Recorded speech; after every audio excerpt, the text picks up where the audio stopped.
At the engagement ceremony, my fiancé declared, "My ex is part of my life. Accept it, or we end this engagement." Everyone stared at me. I calmly replied, "Fine." My fiancé stood there, mic in hand, in front of everyone who mattered, and declared his ex irreplaceable. Then he looked me dead in the eye and said, "If you don't like it, we'll call off this wedding." The whole room froze, waiting for me to shatter, but instead, one single word escaped my lips, and it changed my entire life forever. The Charleston sky was a masterpiece of oranges and purples that evening, framing ancient steeples and historic rooftops like a painting. We were celebrating at this breathtaking estate, a place where modern luxury danced with old Southern grace, and the air hummed with soft string melodies and the sweet, delicate scent of jasmine. It was supposed to be the perfect engagement party, the culmination of a perfect love story for Eleanor Vance and Lucas Thorne. I, Eleanor, an architect, felt like a living blueprint of my own work, structured, thoughtful, possessing an understated beauty. My dress, a chic lavender I'd sketched myself, moved with me as I floated through the crowd, my smile genuine, my eyes radiating warmth for the family and friends who'd come from everywhere. Lucas, my fiancé, was a force of nature beside me, impeccably dressed, full of confident charm, his hearty laugh filling the room. He was a rising star entrepreneur, heir to a respected New York empire. To the world, we were the dream, the brilliant architect and the prince of business. My mom, her eyes shimmering with happy tears, hugged me tight. "I've never seen you so happy, honey." Lucas, with that easy charm of his, put an arm around her shoulder. "Ma'am, I'll take great care of Eleanor." My dad, a quiet university professor, just clapped Lucas on the back, a proud smile on his face. He saw Lucas as the intelligent man who'd secure my future. Lucas's family was equally thrilled. His father saw me as the perfect daughter-in-law to elevate their family's image, cultured, independent, from a respected Charleston lineage. But even amidst all this supposed perfection, there were tiny cracks. I remember an old friend of Lucas's slapping him on the back, joking, "Finally, someone to tame this wild lion." Lucas's laugh sounded a little hollow, and his eyes darted away, as if searching for something that wasn't there. I always felt these strange undercurrents. Sometimes, mid-conversation, Lucas would just go silent, his smile dimming as he unconsciously tapped his phone screen. He'd always snap back quickly, though, and if I asked, the answer was always the same, "It's nothing, honey, just work stress." I chose to believe him. For me, love was built on trust, and I truly believed our foundation was strong enough to build a home on. That night, we were celebrating the laying of that very first stone. I had no idea Lucas himself was about to take a sledgehammer to it. As the jazz trio settled into a smooth, after-dinner rhythm, the MC cheerfully announced the speeches. My dad offered wise, brief words. Lucas's father followed with a more effusive speech, overflowing with pride for his son and a warm welcome for me. Then, it was our turn. A big round of applause for Lucas Thorne and Eleanor Vance, the MC boomed. Lucas took the microphone first, a broad smile for the applauding guests. "Good evening, everyone. Being here next to Eleanor is a dream come true. She's extraordinary, intelligent, talented, and most importantly, she understands me." Guests smiled, some even dabbed at tears. I looked at him, my heart full of love, thinking, this man is going to be my husband. Then, Lucas paused. His smile shifted, his expression turning serious. The festive atmosphere subtly changed. "In building a relationship, I believe in one thing," he continued, his eyes now fixed on me as if we were the only two people in the room, absolute honesty from the very beginning. "That's the most important pillar. So tonight, in front of all of you, I want to make one thing crystal clear." A hush fell over the room. Even the jazz music seemed to fade. Guests leaned forward, curious, waiting. Lucas took a deep breath, and then, in a clear, firm voice, he uttered the sentences that would freeze time itself. "Sophie Bell, my ex-girlfriend, will always be a part of my life." A ripple of murmurs spread. Sophie's name was well known among his friends, they'd had a long history, breaking up just before Lucas and I met. Lucas raised a hand for silence. "I will never abandon her, whether as a friend or a business partner. Our relationship has changed, but our bond will exist forever. This is a part of me, a part of my past, and my present. Then, he turned his gaze entirely to me, his face defiant, as if he were putting me on trial before a public court. "Eleanor," he said, his voice booming through the speakers, stabbing at the heart of everyone listening, "if you don't like it, if you can't accept that, then we'll call off this wedding." The world seemed to stop. The music died completely. The distant clink of a dropped spoon sounded like a cannon shot. Hundreds of eyes, once filled with admiration, now swiveled in unison toward me. Their gazes were a horrifying mix of shock, pity, confusion, and a cruel, morbid curiosity. My parents' faces turned white. My father clenched his fists under the table. My mother stared, mouth agape, horrified. Everyone watched, waiting for my tears, the drama, the breakdown in response to the cruelest, most inappropriate ultimatum. For me, that moment was like being trapped in a soundproof bubble. A high-pitched ringing in my ears drowned out all the whispers and held breaths. I didn't see hundreds of judging eyes. I only saw Lucas, the man who had just emotionally stripped me bare in front of everyone we loved. But what washed over me wasn't shame or betrayal. Strangely, what came was a cold surge of astonishing clarity. In seconds, every puzzle piece about Lucas clicked into place, his distant moods, his secret phone, the late-night, business, calls with an unnamed colleague. It all pointed to one name, Sophie Bell. Lucas wasn't being honest, he was declaring his power. He wasn't asking for understanding, he was issuing an ultimatum. This wasn't a relationship built on honesty, but on terms he had just read aloud. And in that moment, I realized I was utterly unwilling to sign that contract. My hands trembled, not from fear, but from a strengthening adrenaline. I looked into Lucas's eyes, still watching me defiantly. I saw arrogance there, the absolute certainty that I would bow my head, maybe cry, and reluctantly agree to save face. He didn't know me at all. An almost imperceptible smile touched my lips. Without breaking eye contact, I reached out to the stunned MC and asked for the second microphone. He was so shocked, he handed it to me on pure instinct. I brought the microphone to my lips. The silence was deafening. I could feel my mother's pounding heart from across the room, the tension of everyone waiting for me to break. I took a slow breath. My voice, when it came out, had no tremor, no sob. It was perfectly clear and steady. "Okay." Just that one word. Then, with a calm gesture, I placed the microphone back on the table. I turned slightly, gave my parents a small, reassuring nod, a silent signal that said, "It's all right. I'm okay." Then, with the elegance of a queen, I turned to the still frozen MC. "We can continue," I said in my normal voice. "I believe dessert can be served now." The effect was far more devastating than if I had screamed or cried. Utter confusion swept the room. Guests looked at each other, uncomprehending. Lucas was the most surprised. His arrogant face now showed undecipherable astonishment. This wasn't the reaction he'd planned. He'd expected a fight or a surrender. He was completely unprepared for this calm acceptance that somehow felt like a total rejection. I sat back down, picked up a glass of water, and drank slowly, as if Lucas's speech hadn't been a bomb destroying my future, but a slightly odd little interlude. Among the ruins of my life's plans, for the first time, I felt whole. I survived the remaining hour of the party on autopilot. I smiled, nodded, and thanked guests who said their goodbyes with awkward faces. Many tried to give me looks of pity, but I met their gazes with such serenity that they were the ones who looked ashamed. Lucas tried to pull me aside several times. "Eleanor, we need to talk." "What did you mean by, okay?" he whispered nervously. "Later, Lucas," I replied each time, my voice polite but icy.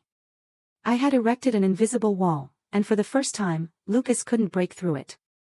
When the music finally stopped and the lights began to dim, my family prepared to leave. I hugged Lucas's parents, who looked equally confused. "Thank you for coming," I said, as if nothing had happened. The drive back to our downtown house was like traveling through another dimension. No one spoke. My father gripped the steering wheel tighter than usual, his knuckles white. My mother stared at the streetlights, her thoughts clearly elsewhere. I sat in the back, watching the lights of my historic city, which usually felt warm and familiar, now look blurry and distant. I wasn't sad. The dominating emotion was relief, as if a heavy burden, one I hadn't even known I was carrying, had suddenly lifted.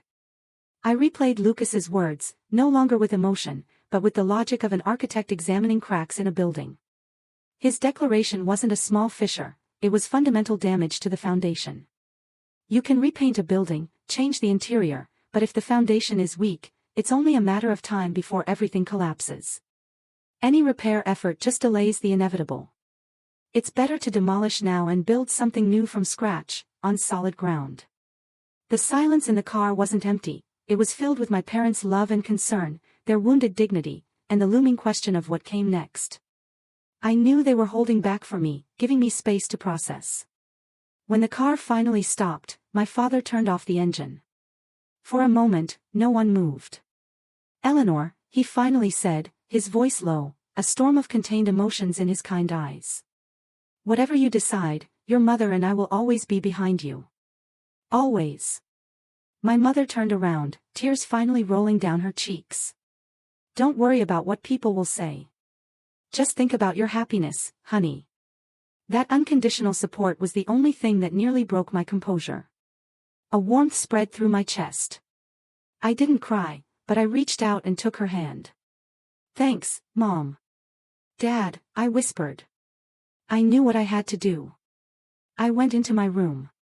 It was a reflection of me, pearl gray walls, minimalist wooden furniture, a large drafting table facing the window. Orderly, efficient, serene. I didn't slam the door or throw things. I simply sat on the edge of the bed, letting the quiet night envelop me. My phone on the nightstand vibrated incessantly, messages, calls. I glanced at the screen, dozens of worried friends, dozens of missed calls from Lucas. I opened his messages. "Eleanor, pick up the phone. We need to talk." "Eleanor, did you do that on purpose to humiliate me with that ridiculous answer?" "Eleanor, I was just trying to be honest. Why are you acting so childish?" "Eleanor, answer me." I read them without emotion. Lucas's words were the final confirmation I needed. In the midst of this crisis, what concerned him wasn't my hurt feelings or our collapsing relationship. What mattered was his own bruised ego, his damaged image. He was twisting facts, making himself the victim of honesty, and labeling my reaction immature. I put my phone back on silent. There was nothing more to talk about. Everything had already been said, very clearly, in front of hundreds of people. I walked to my drafting table and turned on the lamp. On the wall were sketches of a wedding dress, blueprints for our future house, a color palette for the decor. For months, they'd been a source of joy. Tonight, they looked like relics from someone else's life. With a decisive movement, I took them down one by one. I didn't rip them. I just stacked them neatly and put them in the bottom drawer. Out of sight, out of mind. Then I sat at my laptop and opened it. The screen's light illuminated my calm, resolute face. I opened a folder named Wedding Prep EV. Inside were dozens of subfolders: catering, venue, invitations, decor, photographer. I created a new document. The title was Wedding Cancellation Plan. My fingers began to dance across the keyboard. I drafted emails for each vendor. The sentences were polite, professional, leaving no room for negotiation. I explained the wedding to Lucas Thorne was cancelled for personal reasons, and I was prepared to cover all cancellation penalties. As the first church bells called for dawn prayers in the distance, I finished organizing everything. I stretched and went to the window. The eastern sky was beginning to blush red. A new dawn. I was at peace. No regret, only certainty. I knew the road ahead wouldn't be easy: gossip, family drama, a heart to heal. But for the first time in a long time, I felt in complete control of my life. I picked up my phone, opened the contact for the invitation printer. Before hitting send on that first email, I paused. I smiled faintly. My engagement night had ended with an explosion, but from the ashes, Eleanor Vance was ready to rebuild her world on her own terms. The next morning, while much of Charleston was still waking up, I was already in work mode. I hadn't dwelled on the previous night. Instead, I channeled my residual emotions into energy for action. With a hot cup of tea beside me, I sat at my laptop and opened the wedding cancellation plan. The first action was the hardest, contacting Ms. Albright, our wedding planner. She was a highly competent woman who had become a friend. I took a deep breath and hit the call button. Hi, Eleanor. To what do I owe this call so early? Last night's party was wonderful. All the guests were praising the concept, so excited for our final meeting at the estate next week. Ms. Albright greeted cheerfully. My heart beat a little faster, not from doubt, but because I knew the shockwave my words were about to cause. Hello, Ms. Albright. Thank you so much for all your hard work, but I'm calling to cancel everything. There was a moment of silence. Eleanor, sorry, I think the connection isn't great. Did you say cancel? Cancel the wedding, Ms. Albright, I said, my voice still calm and clear. My wedding to Lucas is not going to happen. I need you to stop all proceedings and contact all the vendors. I will cover all the cancellation fees. Please send me a breakdown to my email. The silence was longer this time. I heard a sharp intake of breath. Eleanor, this isn't a joke, is it? Was there a problem?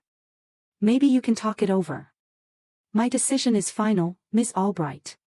I appreciate all your help, I interrupted softly but firmly. After that call, I felt the first real weight lift. I started sending the emails I'd prepared, one by one, to the printer, the dress designer, the caterer, the estate manager. Each click of the send button felt like a step away from the ruins of a failed future. As I was composing the email to the decor company, my parents came into my room. Their faces looked tired, they hadn't slept well either. My mother began softly, but I swiveled in my chair. Hi, Mom, Dad. I'm just handling the cancellations, I said, gesturing to my laptop, showing them I was already in action before they could hesitate or question. My father came closer. Seeing the list of vendors, he let out a long sigh, but a flicker of relief shone in his eyes as he saw his daughter so strong. Let me handle the financial matters and the penalties. You just focus on yourself. No, Dad. This is my responsibility. I started this, and I need to finish it. I just need your support. That support came in the form of a bowl of hot soup from my mother and a gentle pat on the shoulder from my father. They didn't bombard me with questions. They trusted their daughter. Of course, the shockwave didn't stop there. Calls from relatives began to pour in, each voice laced with surprise and disbelief. I responded to each with the same calm phrases and tone, leaving the caller speechless. Around noon, the real storm arrived. My phone rang with Lucas Thorne. I declined it. Seconds later, an email notification arrived from the estate manager, CC'd to Lucas. Subject, confirmation, cancellation of wedding event Lucas Thorne and Eleanor Vance. A text from Lucas came immediately after, all in caps, "Are you crazy? You actually did this without even talking to me." I read the message and put my phone down. I knew Lucas would come, and I was prepared. Sure enough, that afternoon, a black sports car screeched to a halt in front of our house. Lucas got out, his face red with anger. He hadn't even bothered to park properly, leaving the car at a diagonal in the street. He banged on the door. My father opened it. "Mr. Vance, I need to talk to Eleanor," Lucas said, skipping pleasantries, his tone demanding. "Come inside first, Lucas. Let's talk calmly," my father tried to pacify him. "There's nothing to talk about calmly. I need to speak with her now." I appeared from inside. "I'll handle this, Dad," I said serenely. I walked to the entryway and looked at Lucas with a blank expression. "What is it, Lucas?" His anger erupted. "What is it? You canceled our wedding over email. You humiliate me in front of hundreds of people, and now you act like nothing happened. Where is your head, Eleanor Vance?" "My head is exactly where it should be, Lucas. In a place where I can think clearly," I retorted coolly. "You were the one who humiliated both of us with that ridiculous ultimatum at our engagement party." "It wasn't an ultimatum. It was honesty," Lucas shouted, his voice attracting the attention of some passing neighbors. I just wanted you to understand my position. I was asking for understanding, and you repay me with this humiliation. Understanding is a two-way street, Lucas. It's discussed in private, not declared unilaterally in public to test your partner. That's not honesty, it's arrogance. I crossed my arms. Each sentence I delivered had a sharp, logical emphasis that disarmed his every argument. Lucas looked frustrated, running his hands through his hair. Fine. Fine. I was wrong. I chose the wrong time and place. But was this reaction necessary? Canceling everything? Do you know what this means for our families? For the Thorn Group's reputation? And there it was again. His concern wasn't for my broken heart, but for his family's image. This wedding isn't about your family's reputation, Lucas. It's about my life, and I'm not willing to spend the rest of my life with a man whose heart is still divided. I don't want to be a woman who always has to compete with the shadow of her husband's past. I never asked you to compete. My relationship with Sophie is over. Really? Then why did you feel the need to proclaim it as if it were a primary condition of our marriage? Why can't you let her go? Lucas fell silent. He had no answer. Seeing him speechless, I knew this was the end. There's nothing more to say. You should go, Lucas. Don't make a scene here. He looked at me with a mix of anger and hurt. So that's it. After everything we've shared. We haven't shared anything yet, Lucas. And I'm grateful we're stopping now before it's too late. I turned around. Goodbye, Lucas Thorn. I walked into the house and closed the door, leaving him frozen on the porch. I didn't look back. I leaned against the door for a moment, taking a deep breath. There were no tears, only immense relief. The final battle was over, and I had won it for myself. Weeks passed, and the dust from the failed engagement began to settle. I deliberately limited my social interactions, communicating only with my family and closest friends. I needed space to breathe, time to redraw the blueprints of a life that had suddenly been wiped clean. To fill that void, I threw myself into what I did best, work. I contacted a senior architect I knew, letting him know I was looking for a new, challenging project, something that could absorb all my attention. The opportunity came sooner than expected, a proposal to restore and convert a historic building, an old townhouse in the heart of Charleston's French Quarter, into a modern art gallery. For me, this project was more than just a job, it was the perfect escape. The French Quarter, with its narrow cobblestone streets and echoes of history in every wall, was the ideal place to heal. The restoration itself was a fitting metaphor for my life, taking something old, broken, forgotten, and giving it new life and purpose without erasing its original soul. The first day I visited the site, I fell in love instantly. The building was in a sorry state, peeling paint, a caved-in roof, an overgrown courtyard. But the structure was solid. Old wooden columns stood with dignity, delicate ironwork on the balconies whispered stories of the past. Walking alone through the dusty rooms, running my hand over the cool plaster walls, I could envision it all, light streaming through.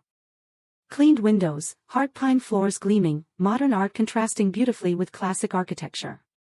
The project was complex, demanding precision.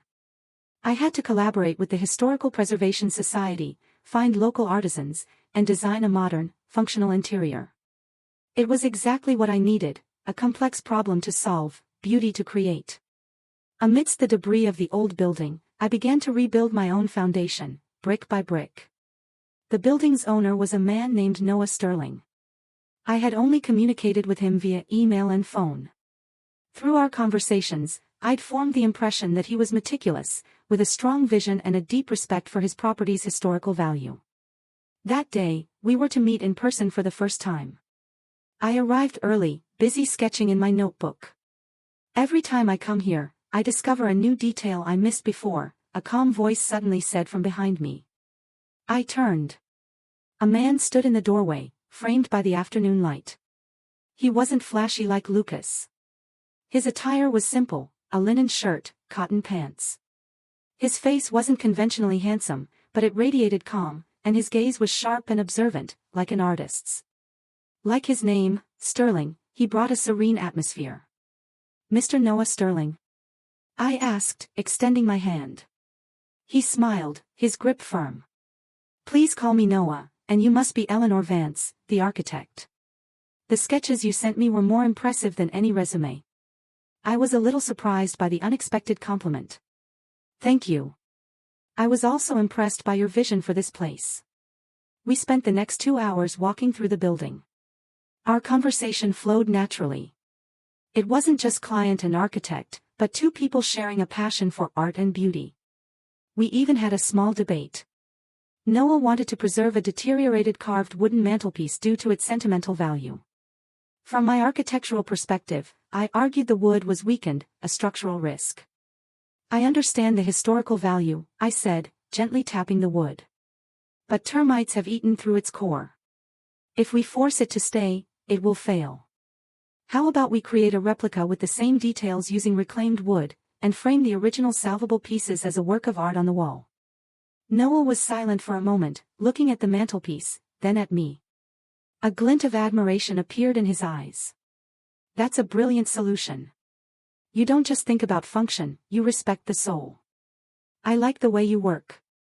As the sun fully set, painting the Charleston sky purple, we sat on the dusty steps of the courtyard.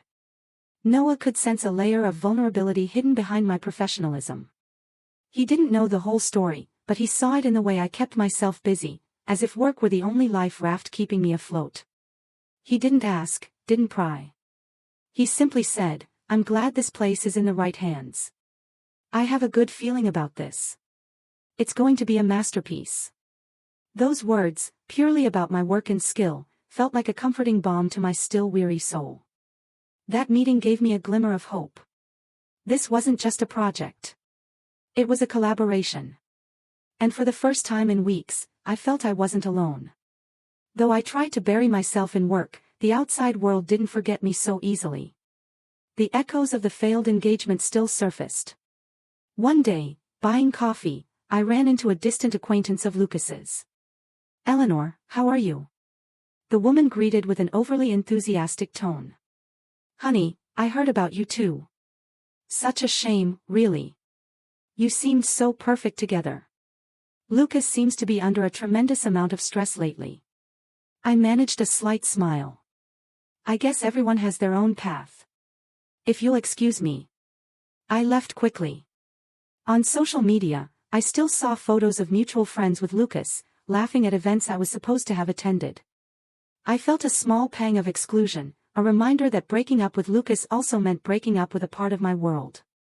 But amidst the unpleasant echoes of gossip, the real support felt even stronger. My closest friends never wavered. They didn't pester me with questions, but brought me food, watched movies, or just sat silently when I was exhausted. If you want to be angry, scream. If you want to cry, cry. We're here, one told me one night.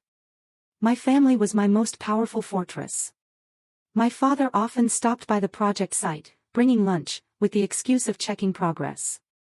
My mother quietly ensured my room was tidy, my needs met, creating a space where I could focus without worrying about little things. These genuine, selfless supports became my new foundation. I realized I'd been so focused on building a future with one person that I'd almost forgotten I already possessed a solid structure full of people who loved me unconditionally. That afternoon, I stood alone on the second floor of the gallery, watching the sunset paint the Charleston sky. A month had passed since the night that changed my life.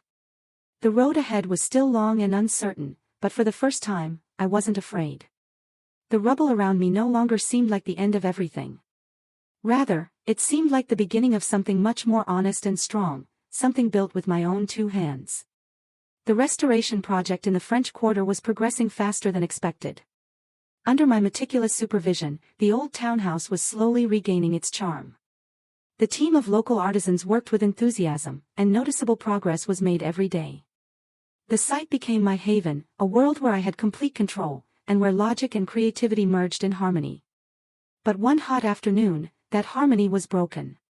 A familiar black sports car pulled up, kicking up dust. Lucas Thorne got out. He looked very different from the arrogant man I'd last seen. His hair was slightly disheveled, his face gaunt, his expensive suit wrinkled. He carried a large bouquet of white lilies, my favorite flower. I, who was discussing something with the foreman, instantly felt a knot in my stomach. I signaled for the workers to continue and walked toward Lucas with a determined stride. "Lucas, what are you doing here?" "This is my workplace," I said, my voice low and sharp. "I know. I just wanted to talk," he replied, offering the flowers. I didn't accept them. I just looked at him, waiting. "Eleanor, I'm a wreck without you," Lucas continued, his tone no longer angry, but almost desperate. "Everything is a mess. My work, my life. I can't focus. I was wrong. I know I was wrong. I should never have said that." It was the first time I'd heard Lucas admit a mistake, but it didn't feel sincere. It sounded like the wail of a child whose toy had been broken. "I'll change, Eleanor. I promise. I'll fix it with Sophie. I'll draw a clear line. Please, just give me one more chance," he begged. Just as I was about to respond, Noah Sterling came out from inside the building with 2 bottles of water. He stopped when he saw the scene. He didn't approach but stood in the doorway, giving me space. Yet, his presence felt like silent support. Lucas's eyes immediately caught Noah's presence. The pitiful expression on his face instantly transformed into jealous sarcasm. "Ah, so that's what this is. You didn't waste any time finding a replacement." My patience ran out. "Stop it, Lucas," I hissed. "Don't drag others into the problems you created. My decision has nothing to do with anyone but you and your actions. Now, please leave." "But, Eleanor, leave, Eleanor," I repeated, my voice louder this time, causing some workers to turn around. "And don't ever show up at my workplace or look for me again." Lucas's face hardened. He roughly threw the bouquet of lilies on the ground. And without another word, he turned, got in his car, and sped away, leaving behind a cloud of dust and a pile of crushed white petals. I closed my eyes for a moment, trying to calm my racing breath. Noah slowly approached and offered me one of the water bottles. "Are you okay?" he asked softly. I nodded, accepting the water. "I'm okay," I replied, and I realized I truly was. The interruption from the past no longer had the power to ruin my day. The incident at the worksite left an uncomfortable residue in my mind. I realized that as long as the name Sophie Bell remained a mystery, that shadow would always be present. I needed closure. As if fate had heard my thoughts, the next day I received a message from an unknown number. "Hi, Eleanor Vance. This is Sophie Bell. I heard Lucas came to your workplace yesterday. I think there are some things we should discuss for both our sakes. Would you be willing to meet?" I hesitated, but curiosity won over reluctance. This was my chance to get answers directly from the source. I agreed. We met at a quiet tea shop tucked away on a side street. Sophie Bell was already sitting at a corner table. She was an elegant woman with a strong professional aura. Her face was beautiful, but her eyes showed a hint of weariness. There was no trace of hostility in her gaze. "Thank you for coming," Sophie said after we'd ordered. "I wanted an explanation, too," I replied frankly. Sophie smiled faintly. "I won't waste your time. Lucas and I have a long history, that's true, but our romantic relationship ended over a year ago, long before he met you. The problem is, Lucas never quite learned how to be emotionally independent." She paused. "He still relies on me for validation, for business advice, and for an ego boost when he's down. I've tried to distance myself many times, but he always finds a way to pull me back in, whether with the excuse of business or friendship. Honestly, I'm exhausted." I listened, absorbing every word. "The declaration he made at your engagement party," Sophie continued, her eyes meeting mine with regret. "He did that without my consent." I was as shocked as everyone else when a friend told me. It was Lucas's way of taking control, of proving he could have it all, you as his future and me as his safety net. It was deeply unfair to you and to me. Then Sophie showed me her phone. It was a picture of her with a man, both smiling happily. "I'm engaged to someone else, Eleanor. I'm trying to move on with my life, too. But Lucas keeps making things complicated." This was a turning point. I had imagined a complicated love triangle. The reality was much simpler and sadder. It was the story of an immature man holding two women hostage in the drama of his own ego. I understand, I said finally, and there was relief in my voice. Thank you for being so honest with me, Sophie. Thank you, Sophie replied. At least now you know this was never about you not being enough. It was all about him not being mature enough. I left the tea shop feeling lighter than ever. The last fog had lifted. I was truly free. The following days felt brighter. Freed from the weight of doubt, I dedicated myself to my work with renewed vigor, and progress on the art gallery accelerated. My relationship with Noah also deepened. We were a solid team, able to understand each other with just a glance. One afternoon, as we supervised the installation of the glass roof structure in the courtyard, the clear Charleston skies suddenly darkened. A strong wind began to blow, and a few raindrops quickly turned into an intense summer storm. Workers rushed to cover equipment and seek shelter. Noah and I were trapped in the main, already roofed space of the gallery, watching the rain dance on the still fresh concrete floor. The sound of the torrential downpour created an intimate, peaceful atmosphere. Rain always has a way of forcing us to pause, Noah said, breaking the silence.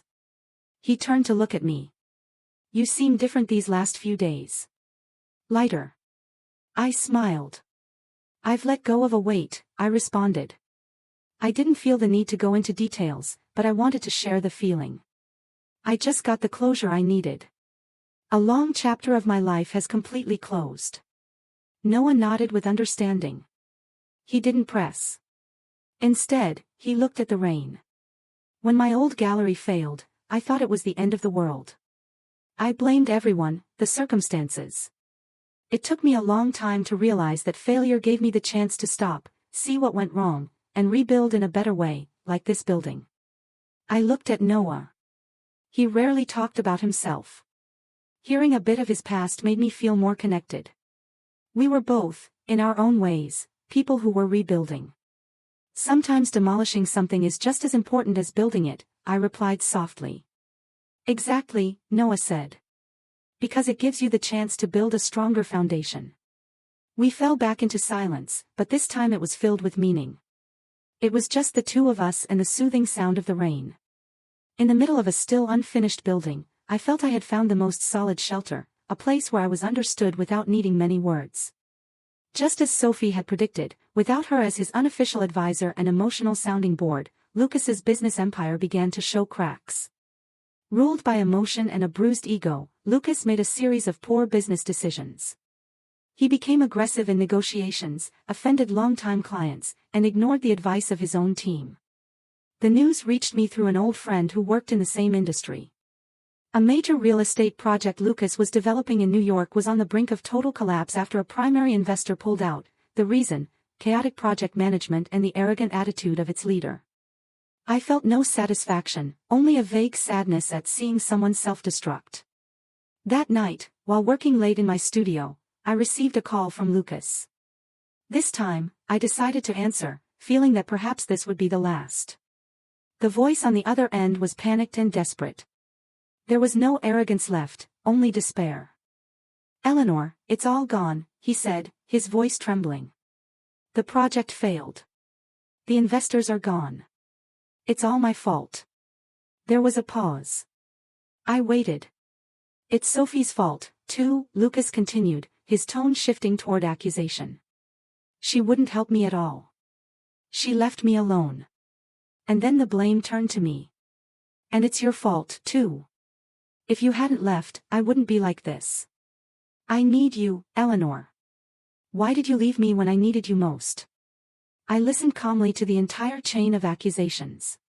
Before, those words would have hurt me, but now I heard them as the voice of a stranger drowning in his own problems. Lucas, I said, my voice gentle but firm. Blaming everyone else isn't going to solve your problems. You made your own decisions in business and in our relationship. But I hope you find a way to fix everything. I interrupted him. But that's not my job anymore. I have my own life now. Goodbye. I hung up before he could reply. This time, I had truly, completely severed the last tie. I no longer felt anger or pity or even cared. I just felt neutrality. And neutrality was the most absolute form of freedom. 2 months after my last conversation with Lucas, the art gallery project reached its first major milestone. The entire main structural restoration was complete. The new roof was installed. The old walls had been reinforced and repainted in their original colors, and the hard pine floors had been polished to a shine. To celebrate, Noah suggested a small toast just for the core team and the artisans. That afternoon, in the still empty central hall, we gathered to give thanks and share some food. The atmosphere was warm and filled with gratitude. For me, the moment felt very emotional. I looked around at the high ceilings, the sturdy columns, the golden sunlight streaming through the large windows. I had done it. I had transformed ruins into something beautiful and hopeful. It was a tangible testament to my ability and my perseverance. After the workers left, only Noah and I remained. We stood side by side in the center of the room, contemplating our work in a comfortable silence. There was a time I wasn't sure this place could be saved, Noah said, his eyes scanning the room. But you saw its potential and brought it back to life. We brought it back to life, I corrected with a smile. It was a team effort. Noah turned to face me, his gaze deep and soft. Eleanor, he said, his voice more serious. Working with you these past few months has changed more than just this building. From the first day I met you, I admired your strength. I admire your talent, your way of seeing beauty where others only see ruins. But over time, I realized I wasn't just admiring Eleanor Vance, the architect. He paused, searching for the right words. I've grown to love you. The confession was quiet, sincere, and without any pressure. It wasn't a grand declaration, but an honest expression of feeling. I looked at Noah's face, bathed in the sunset light. I saw warmth, respect, and sincerity in it. All the things I had once longed for. I didn't need to answer with words. The most genuine, brilliant smile I'd had in years spread across my face. In the middle of the gallery that had become the symbol of my own rebirth, I knew I had not only rebuilt a building, but I had found a new foundation for my heart, and this time, it felt incredibly solid. Noah's sincere confession opened a new door in our relationship. We didn't rush. Instead, we let the feeling grow organically, the same way we had cared for the old townhouse in the French Quarter. We were no longer just architect and client, but two souls creating something beautiful together. Our days were filled with happy activity. From morning until evening, we spent time at the project site, debating paint colors, discussing optimal lighting for each art piece. I focused on the technical and functional, while Noah brought the artistic and philosophical touch. We complemented each other perfectly. We often stayed after workers had left, sitting on a blanket on the still dusty floor, sharing a simple dinner and talking about things beyond work.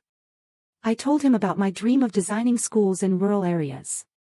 Noah told me about his travels to meet local artists. In these relaxed conversations, I found a peace I had never felt with Lucas. With Noah, I didn't need to be the best version of myself. I could be my complete self, the sometimes too perfectionistic architect, the woman still healing her wounds, the dreamer with strange ideas.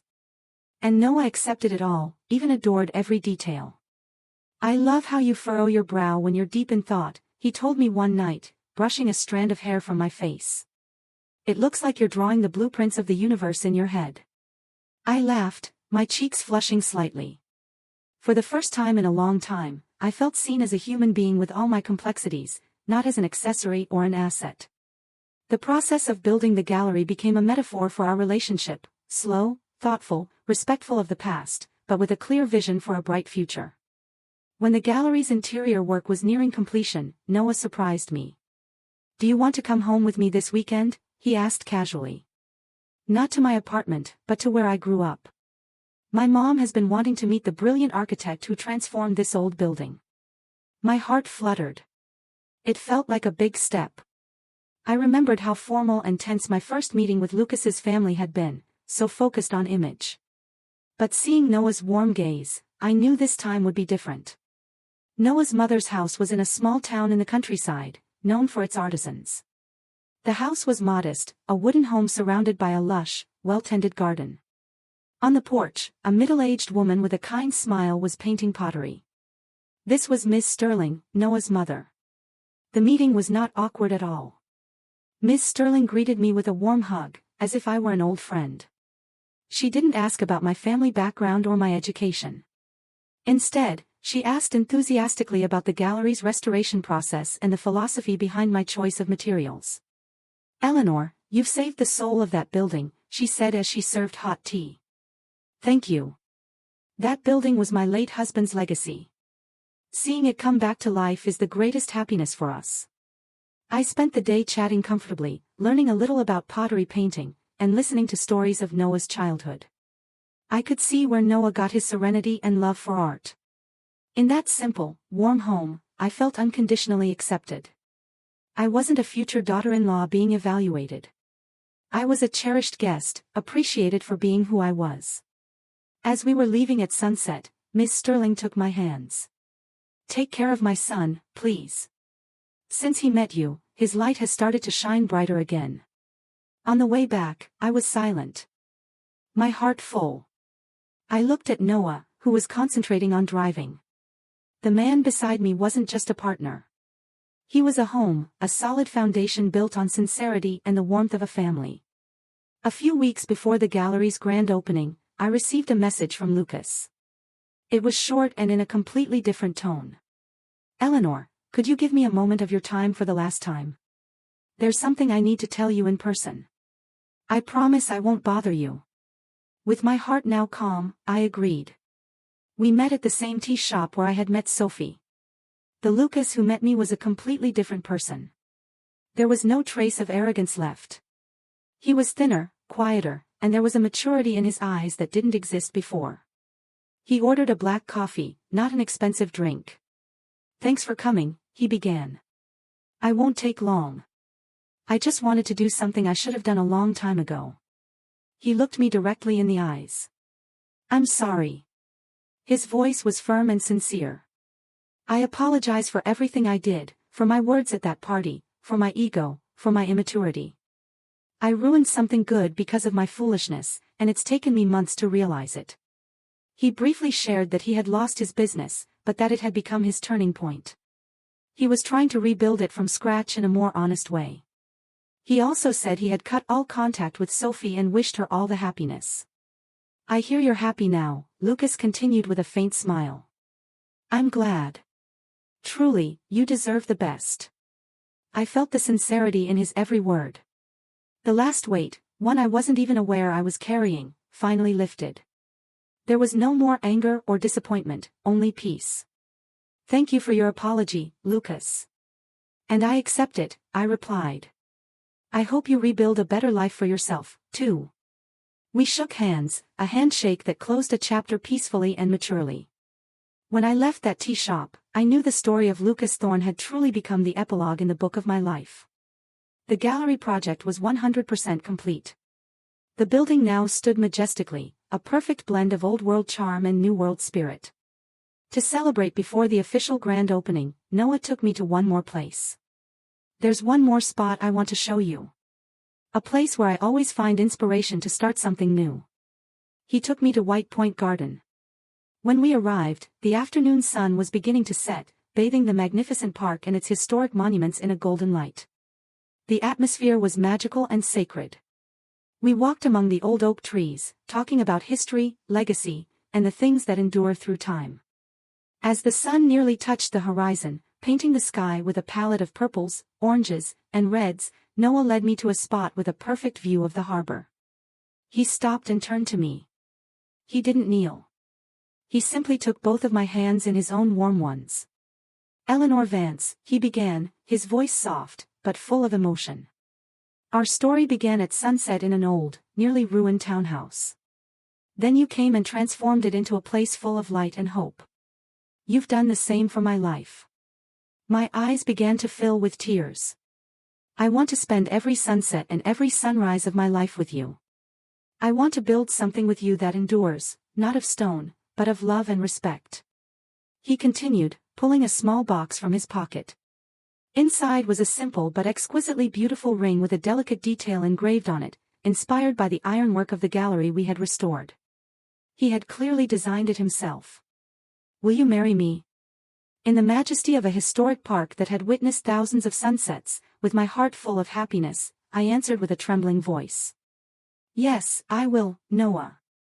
The night of the gallery's grand opening was a spectacular celebration, not of empty luxury, but of soul-deep richness.